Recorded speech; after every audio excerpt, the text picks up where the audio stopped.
Vous venez de déguster 3 solutions qui vous ont permis de démontrer un peu l'importance des saveurs dans la stimulation de la salivation et dans la nature différentielle de la salive que vous avez en bouche. Effectivement, il faut bien comprendre que la salive est un élément déterminant à la dégustation, car finalement en bouche, ce que vous allez déguster, c'est un mélange de vin et de salive. Et cette salive va être produite en réaction face au vin. Alors qu'est-ce qu'il y a dans cette salive? Dans cette salive, il y a beaucoup d'eau. Mais aussi, on trouve aussi de nombreux sels minéraux, en particulier du calcium, du potassium, du sodium. Et on trouve aussi beaucoup de protéines. On a découvert aujourd'hui plus de 1200 protéines différentes dans la salive. Cette salivation, elle n'est pas constante. Même si c'est votre ligne de base avant la dégustation de vin, cette salivation peut être basale ou stimulée. On sait que quand on mange, la salivation est très stimulée.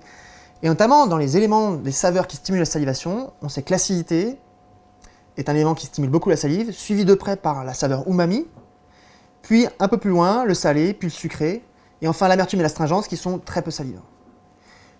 Au même titre que finalement la mastication et la contraction de la muqueuse qui va participer à la stimulation de la salivation.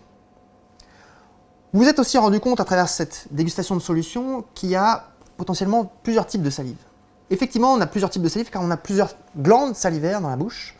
On a une glande parotide, une grande glande qui est située à l'arrière de la bouche, qui fabrique une salive qui est très liquide, riche en eau, alors qu'on a 2 glandes situées plutôt sous la langue, en particulier la glande sous-linguale, qui fabrique une salive qui est beaucoup plus riche en protéines, qui la rend plus visqueuse, plus épaisse, plus muqueuse. Et ces glandes ne réagissent pas de la même manière en fonction des stimuli. On voit que l'acidité stimule plutôt les glandes parotides et fabrique une salivation qui est plutôt sur les côtés ici, plutôt liquide, alors que la saveur umami déclenche plutôt une salivation devant, plutôt sous-linguale, qui est plutôt riche et épaisse.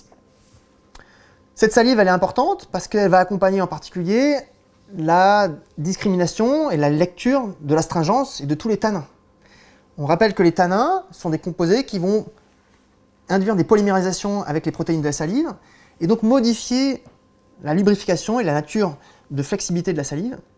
Et ces changements de lubrification de la salive vont s'accompagner de précipitation des protéines qui va donner une granulométrie à la bouche et à la salive qu'on va sentir quand on applique sa langue sur son palais.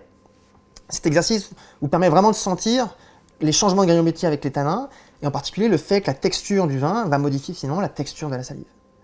Et ces changements liés à l'astringence vont être lus uniquement du point de vue tactile.